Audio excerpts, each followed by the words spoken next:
गहरे जंगल के एक कोने में जहाँ सूर्य की रोशनी भी मुश्किल से पहुँचती थी, वहाँ एक प्राचीन मंदिर खंडहर बना खड़ा था। इस मंदिर के बारे में कहा जाता था कि वहाँ एक श्रापित चूहा रहता था, एक ऐसा चूहा जो कभी इंसान था।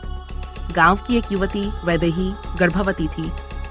उसका पति परदेश गया हुआ था और वह अपने अजन्मे बच्चे के भविष्य को लेकर चिंतित रहती थी। एक रात उसे सपने में वही चूहा दिखा जिसकी आंखें अग्नि के समान जल रही थी। उसने धीमे स्वर में कहा, तेरा गर्भ केवल तेरा नहीं है, वह श्राप का हिस्सा है। डर के मारे वैदेही जाग उठी, पर यह केवल सपना नहीं था। अगली रात जब वह पानी लेने बाहर निकली तो देखा कि वही चूहा उसके पैरों के पास बैठा था, जैसे उसकी प्रतीक्षा कर रहा हो। वह उसे देख डर गई, लेकिन चूहे की आंखों में कुछ ऐसा था जिसने उसे रोक दिया।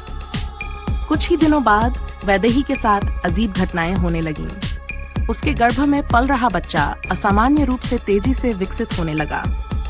गांव की वृद्धाओं ने उसे मंदिर न जाने की सलाह दी, पर वैदेही को अजीब खिंचाव महसूस होता था। अंततः पूर्णिमा की रात जब मंदिर से रहस्यमयी आवाजें आ रही थीं, वैदेही वहां गई। चूहा पहले से वहां उसका इंतजार कर रहा था। उसने एक मनुष्य की आवाज में कहा, तू मेरे अधूरे जन्म को पूरा करने आई है, तेरा गर्भ मेरा नया जन्म होगा। ये सुनते ही वैदेही चीख पड़ी, लेकिन तभी उसकी आंखों में अजीब सी चमक आ गई। मंदिर के टूटे हुए शिवलिंग से एक धुंध निकली और उसके गर्भ में समा गई। वैदेही ने महसूस किया कि उसके भीतर कुछ बदल रहा है।